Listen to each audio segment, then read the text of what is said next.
ನಾವೆಲ್ಲಿ ಮಾಡಿದಿರಿ ನೋಡ್ರಿ ನೋಡಿ ಇಲ್ಲಿ ಬಹಳ ಸ್ಪಷ್ಟ ಇದೆ, ಬಹಳ ಸ್ಪಷ್ಟ. ಇವತ್ತು ನಾನು ಕ್ಲಿಯರ್ ಮಾಡ್ತೀನಿ. ಗ್ಯಾರಂಟಿ ಯೋಜನೆಗಳನ್ನ ನಾವು ವಿರೋಧ ಮಾಡಲಿಲ್ಲ. ಗ್ಯಾರಂಟಿ ಯೋಜನೆಗಳನ್ನ ಅವೈಜ್ಞಾನಿಕವಾಗಿ ಜಾರಿಗೆ ತರ್ತಾ ಇದ್ದೀರಿ. ಇದರ ಪರಿಣಾಮವಾಗಿ ಆರ್ಥಿಕವಾಗಿ ಪರಿಸ್ಥಿತಿ ದುಸ್ಥಿತಿಯಲ್ಲಿದೆ ಅಂತ ಹೇಳ್ತಾ ಇರೋದು. ಈಗ ಎರಡನೇ ಬಾರಿ ಗ್ಯಾರಂಟಿ ಯೋಜನೆಗಳಿಗೆ ನಮ್ದು ಪ್ರಧಾನಮಂತ್ರಿಗಳು PC ಮೋನಿಲೇ ಇದ್ದಾರೆ. ಪ್ರಧಾನಮಂತ್ರಿಗಳ ಕಿಸಾನ್ ಸಮ್ಮಾನ್ ಯೋಜನೆ ಇದೆ. ಆ ಡೇಟಿಗೆ ಕರೆಕ್ಟಾಗಿ ಅಕೌಂಟಿಗೆ ದುಡ್ಡು ಬರುತ್ತಾ ಇಲ್ಲ? 4,000 ರೂಪಾಯಿ ವರ್ಷದಲ್ಲಿ 2 ಸಾರಿ ಕರೆಕ್ಟ್ ಆ ಡೇಟಿಗೆ ಹಾಕ್ತಾರೆ. ಗೃಹಲಕ್ಷ್ಮಿ ಎಲ್ಲಿ ಹಾಕಿದ್ದಾರೆ ಡೇಟಿಗೆ ಕರೆಕ್ಟಾಗಿ? ನಾವು ಅದನ್ನ ಹೇಳಿದ್ವಿ, ಗೃಹಲಕ್ಷ್ಮಿ ಅಲ್ಲ, ಇದು ಚುನಾವಣಾ ಲಕ್ಷ್ಮಿ ಅಂತ. ಈಗ ಮತ್ತೊಂದು ಅರ್ಜಿ ಕೊಡಬೇಕು ಅಂತ ಹೇಳ್ತಿದ್ದಾರೆ. ಏನರ್ಥ? ನಿಮಗೆ ನಿಮ್ಮ ದುರುಪಯೋಗ ಇಷ್ಟು ಪ್ರಮಾಣದಲ್ಲಿ ಆಗ್ತಾ ಇದೆ ಅಂತ ಗೊತ್ತಿದ್ರು ಕೂಡ 3 ವರ್ಷ ಬೇಕಾಯ್ತಾ ಇದನ್ನ ಹುಡುಕ್ಲಿಕ್ಕೆ? ಹಾಗಾದ್ರೆ ಸಮಿತಿ ಏನ್ ಮಾಡಿತ್ತು? ನಾನು ಇದು ವಿಷಯಾಂತರ ಆಗುತ್ತೆ, ಅದನ್ನು ಹೋಗಲ್ಲ ಈಗ. ಅಲ್ಲ, SIR ಬಗ್ಗೆ ಕಾಂಗ್ರೆಸ್ ತನ್ನ ತದ್ವಿರುದ್ಧವಾದಂಥ ನಿಲುವುಗಳನ್ನು ತೆಗೆದುಕೊಂಡಿದೆ. ಒಂದು ಕಡೆ SIR ಸರಿ ಇಲ್ಲ, SIR ಪ್ರಕ್ರಿಯೆನೇ ಸರಿ ಇಲ್ಲ ಅಂತ ಕಾಂಗ್ರೆಸ್ ಹೇಳುತ್ತೆ. ಇನ್ನೊಂದು ಕಡೆ SIR ನ ಪ್ರಕ್ರಿಯೆಯಲ್ಲಿ ಬಹಳ ದೊಡ್ಡ ಪ್ರಮಾಣದಲ್ಲಿ ಕಾರ್ಯಕರ್ತರನ್ನ, ಅಧಿಕಾರಿಗಳನ್ನು ಬಳಸಿಕೊಂಡು ದುರುಪಯೋಗ ಮಾಡ್ತಾ ಇದೆ. ಕಾಂಗ್ರೆಸ್ಸಿಗೆ ಚುನಾವಣಾ ಆಯೋಗದ ಮೇಲೆ ನಂಬಿಕೆ ಇಲ್ಲ, ಕಾಂಗ್ರೆಸ್ಸಿಗೆ EVM ಮಿಷನ್ ಮೇಲೆ ನಂಬಿಕೆ ಇಲ್ಲ, ಕಾಂಗ್ರೆಸ್ಸಿಗೆ ಮತದಾರರ ಪಟ್ಟಿ ಮೇಲೆ ವಿಶ್ವಾಸ ಇಲ್ಲ.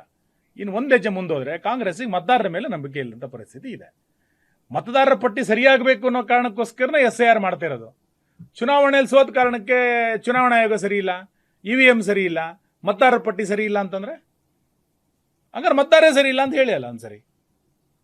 ನಾವೆಲ್ಲಿ ಮಾಡಿದಿರಿ ನೋಡ್ರಿ ನೋಡಿ ಇಲ್ಲಿ ಬಹಳ ಸ್ಪಷ್ಟ ಇದೆ, ಬಹಳ ಸ್ಪಷ್ಟ. ಇವತ್ತು ನಾನು ಕ್ಲಿಯರ್ ಮಾಡ್ತೀನಿ. ಗ್ಯಾರಂಟಿ ಯೋಜನೆಗಳನ್ನ ನಾವು ವಿರೋಧ ಮಾಡಲಿಲ್ಲ. ಗ್ಯಾರಂಟಿ ಯೋಜನೆಗಳನ್ನ ಅವೈಜ್ಞಾನಿಕವಾಗಿ ಜಾರಿಗೆ ತರ್ತಾ ಇದ್ದೀರಿ. ಇದರ ಪರಿಣಾಮವಾಗಿ ಆರ್ಥಿಕವಾಗಿ ಪರಿಸ್ಥಿತಿ ದುಸ್ಥಿತಿಯಲ್ಲಿದೆ ಅಂತ ಹೇಳ್ತಾ ಇರೋದು. ಈಗ ಎರಡನೇ ಬಾರಿ ಗ್ಯಾರಂಟಿ ಯೋಜನೆಗಳಿಗೆ ನಮ್ದು ಪ್ರಧಾನಮಂತ್ರಿಗಳು PC ಮೋನಿಲೇ ಇದ್ದಾರೆ. ಪ್ರಧಾನಮಂತ್ರಿಗಳ ಕಿಸಾನ್ ಸಮ್ಮಾನ್ ಯೋಜನೆ ಇದೆ. ಆ ಡೇಟಿಗೆ ಕರೆಕ್ಟಾಗಿ ಅಕೌಂಟಿಗೆ ದುಡ್ಡು ಬರುತ್ತಾ ಇಲ್ಲ? 4,000 ರೂಪಾಯಿ ವರ್ಷದಲ್ಲಿ 2 ಸಾರಿ ಕರೆಕ್ಟ್ ಆ ಡೇಟಿಗೆ ಹಾಕ್ತಾರೆ. ಗೃಹಲಕ್ಷ್ಮಿ ಎಲ್ಲಿ ಹಾಕಿದ್ದಾರೆ ಡೇಟಿಗೆ ಕರೆಕ್ಟಾಗಿ? ನಾವು ಅದನ್ನ ಹೇಳಿದ್ವಿ, ಗೃಹಲಕ್ಷ್ಮಿ ಅಲ್ಲ, ಇದು ಚುನಾವಣಾ ಲಕ್ಷ್ಮಿ ಅಂತ. ಈಗ ಮತ್ತೊಂದು ಅರ್ಜಿ ಕೊಡಬೇಕು ಅಂತ ಹೇಳ್ತಿದ್ದಾರೆ. ಏನರ್ಥ? ನಿಮಗೆ ನಿಮ್ಮ ದುರುಪಯೋಗ ಇಷ್ಟು ಪ್ರಮಾಣದಲ್ಲಿ ಆಗ್ತಾ ಇದೆ ಅಂತ ಗೊತ್ತಿದ್ರು ಕೂಡ 3 ವರ್ಷ ಬೇಕಾಯ್ತಾ ಇದನ್ನ ಹುಡುಕ್ಲಿಕ್ಕೆ? ಹಾಗಾದ್ರೆ ಸಮಿತಿ ಏನ್ ಮಾಡಿತ್ತು? ನಾನು ಇದು ವಿಷಯಾಂತರ ಆಗುತ್ತೆ, ಅದನ್ನು ಹೋಗಲ್ಲ ಈಗ. ಅಲ್ಲ, SIR ಬಗ್ಗೆ ಕಾಂಗ್ರೆಸ್ ತನ್ನ ತದ್ವಿರುದ್ಧವಾದಂಥ ನಿಲುವುಗಳನ್ನು ತೆಗೆದುಕೊಂಡಿದೆ. ಒಂದು ಕಡೆ SIR ಸರಿ ಇಲ್ಲ, SIR ಪ್ರಕ್ರಿಯೆನೇ ಸರಿ ಇಲ್ಲ ಅಂತ ಕಾಂಗ್ರೆಸ್ ಹೇಳುತ್ತೆ. ಇನ್ನೊಂದು ಕಡೆ SIR ನ ಪ್ರಕ್ರಿಯೆಯಲ್ಲಿ ಬಹಳ ದೊಡ್ಡ ಪ್ರಮಾಣದಲ್ಲಿ ಕಾರ್ಯಕರ್ತರನ್ನ, ಅಧಿಕಾರಿಗಳನ್ನು ಬಳಸಿಕೊಂಡು ದುರುಪಯೋಗ ಮಾಡ್ತಾ ಇದೆ. ಕಾಂಗ್ರೆಸ್ಸಿಗೆ ಚುನಾವಣಾ ಆಯೋಗದ ಮೇಲೆ ನಂಬಿಕೆ ಇಲ್ಲ, ಕಾಂಗ್ರೆಸ್ಸಿಗೆ EVM ಮಿಷನ್ ಮೇಲೆ ನಂಬಿಕೆ ಇಲ್ಲ, ಕಾಂಗ್ರೆಸ್ಸಿಗೆ ಮತದಾರರ ಪಟ್ಟಿ ಮೇಲೆ ವಿಶ್ವಾಸ ಇಲ್ಲ. ಇನ್ನು ಒಂದು ಹೆಜ್ಜೆ ಮುಂದೋದ್ರೆ ಕಾಂಗ್ರೆಸ್ಸಿಗೆ ಮತದಾರರ ಮೇಲೆ ನಂಬಿಕೆ ಇಲ್ಲಂತ ಪರಿಸ್ಥಿತಿ ಇದೆ.